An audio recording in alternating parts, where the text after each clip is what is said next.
নিয়মিত শ্রমিকের হাট বসে, অর্থাৎ যারা কৃষি জমি আবাদ করে তারা রেগুলার এখান থেকে শ্রমিক সংগ্রহ করতে থাকে। শ্রমিক সংগ্রহের কারণে এখানে রেগুলার যে হাট বসে তার ধারাবাহিকতা আজকে হাট বসেছিল, শ্রমিকের হাট বলা যায় এটি।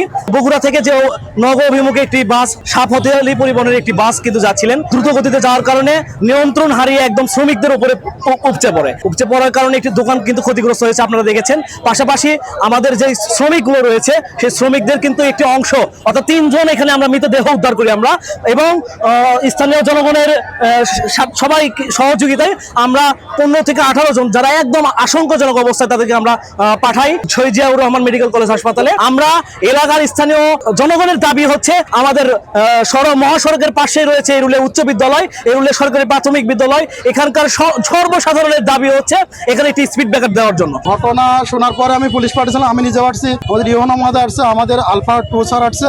আসার পরে আমরা লাশ এখানে যে 3 জন ছিল তাদেরকে হাসপাতালে পাঠিয়েছি। ঘটনাস্থলে 3 জন মারা যায়, সেই 3 জনকে পরে পাঠানো হয়েছে।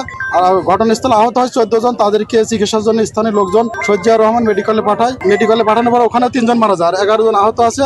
এলাকার লোকজনের দাবি যে এই যে ঘটনাস্থল এখানে এরুলা মাধ্যমিক বিদ্যালয়, এখানে স্পিড ব্রেকার দেওয়ার জন্য। আমিও তাদের পক্ষে বলবো, যেহেতু একটা দুর্ঘটনা ঘটছে, এর আগেও নাকি ঘটছে, এটা তো আমার আসলে একা ডিসিশন না, এটা রোডস অ্যান্ড হাইওয়ে আছে, ডিসি স্যার আছে, তারা সবাই মিলে ডিসিশন নেবে যে আসলে কি করলে ভালো হয়। যে গাড়ি দ্বারা অ্যাক্সিডেন্ট হয়েছে সাপহতিয়ালি ডিলাক্স দ্বারা, সেই গাড়ি ঘটনাস্থলে আছে।